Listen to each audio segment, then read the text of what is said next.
எல்லோருக்கும் வணக்கம். Praise the Lord. நம் மீட்பெரும் இரட்சகருமாகிய இயேசுவின் நாமத்தில் உங்கள் ஒவ்வொருவரையும் வாழ்த்துகிறேன். நம் கர்த்தர் நல்லவர். ஆதலால் தான் தன்னுடைய ஒரே பேரான குமாரன் என்றும் பாராமல் இயேசுவே இந்த உலகத்தில் உலக இரட்சகராக அனுப்பினார். அவர் இந்த உலகத்தில் வந்தார் எங்களுக்காக, உங்களுக்காக. சிலுவையிலே எங்கள் மீறுதல், அக்கிரமம், பாவங்கள் யாவையும் சுமந்து தீர்த்து விட்டார். இப்பொழுது எல்லாரையும் மனம் திரும்பி தம்மிடம் வரும்படிதான் அழைக்கிறார். இயேசுவிடம் வந்தால் மெய்யாகவே விடுதலை உண்டு. இந்த உலகத்தில் பார்க்கிறோம், பாவம், மரணம், இந்த பிரமாணம் தொடர்ந்து கொண்டே இருக்கிறது. பாவம் என்பது ஆதாமிடத்திலிருந்து வந்தது. அந்த பாவம் இப்போது உலக மக்கள் யாவரையும் ஆட்கொண்டுள்ளது. இந்த பாவத்திலிருந்து, அதாவது பாவ தண்டனையிலிருந்து நாங்கள் தப்ப வேண்டுமென்றால் இயேசு விடம் மட்டும்தான் வரணும். ஏனென்றால் இயேசுதான் பாவங்களை சுமந்து தீர்த்தார். அவருடைய இரத்தமே பாவங்களை போக்கியுள்ளது. ஆதலால் எல்லாரும் மனம் திரும்பி இயேசுவை சொந்த இரட்சகராக ஏற்றுக்கொண்டால், அவர் காட்டிய வழியில் நடந்தால் நிச்சயமாக பரிபூர்ண விடுதலை உண்டு, மெய்யான வாழ்வு உண்டு.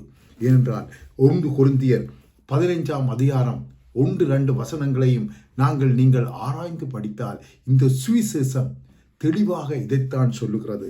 இங்கு பாருங்கள், அன்றியும் சகோதரரே, நான் உங்களுக்கு பிரசங்கித்த சுவிசேஷத்தை மறுபடியும் உங்களுக்கு தெரியப்படுத்துகிறேன். நீங்களும் அதை ஏற்றுக்கொண்டே அதிலே நிலைத்திருக்கிறீர்கள். அதாவது சுவிசேஷம், இயேசு எங்களுக்காக மரித்து அடக்கம் பண்ணப்பட்டு 3ஆம் நாள் உயிரோடு எழுந்து அவருடைய சீசர்களுக்கு காண்பிக்கப்பட்டு மற்றும் நூற்றுக்கணக்கான ஜனங்களுக்கு அவர் தன்னை வெளிப்படுத்தி அதன் பின்பே பரலோகத்துக்கு ஏறி சென்றார். அவர் மறுபடியும் வருவேன் என்று சொல்லிவிட்டுத்தான் போனார்.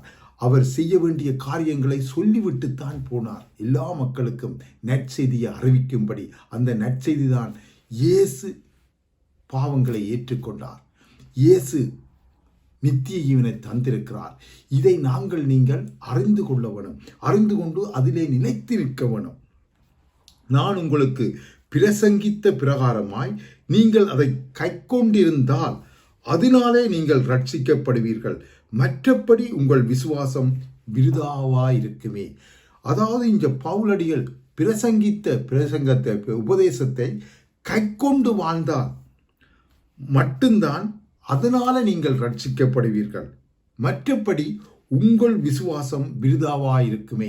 இங்கு தெளிவாக சொல்லப்படுகிறது, நீங்கள் தேவனுடைய வார்த்தையை ஏற்றுக்கொண்டு அதிலே விசுவாசம் உள்ளவர்களாக வேணும். விசுவாசம் உள்ளவர்களானால் விசுவாசம் உள்ளவர்களாகி ஞானஸ்தானம் எடுப்போம்.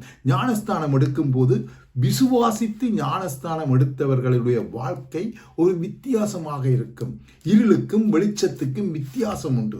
இயேசுவை சொந்த இரட்சகராக விசுவாசித்து ஞானஸ்தானம் எடுத்தவர்கள் வாழ்க்கையிலே அவர்களுடைய கிரியைகள், வார்த்தைகள் ஒவ்வொன்றும் இயேசுவுக்கு உகந்ததாக இருக்கும். அதாவது இயேசு காட்டிய மாதிரியின் படி இருக்கும்.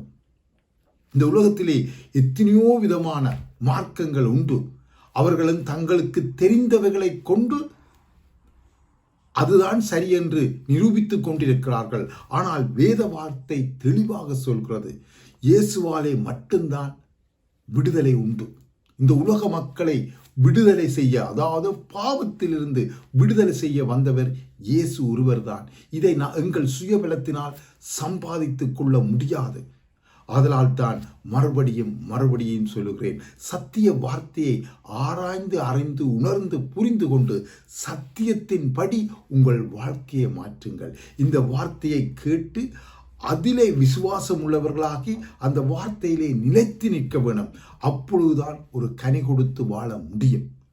நற்செய்தி எல்லா மக்களுக்கும் அறிவிக்கப்பட்டதன் நோக்கம் பாவத்தை விட்டு, அதாவது பாவத்தின் சம்பளம் மரணம், இதிலிருந்து தப்பித்துக் கொள்வதற்கு ஒரு வழியை காட்டுவதற்குத்தான் இந்த சுவிசேஷம் உலகமெங்கும் அறிவிக்கப்பட்டு வருகிறது.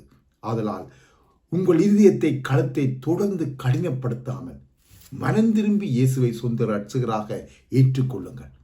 இயேசு காட்டிய மாதிரியின்படி உங்கள் வாழ்க்கையை மாற்றுங்கள். நிச்சயமாக மெய்யான விடுதலையான வாழ்வு உண்டு. இது சத்தியம். சத்தியத்தை அறியுங்கள். சத்தியம் உங்கள் ஒவ்வொருவரையும் விடுதலையாக்கும். May God bless you.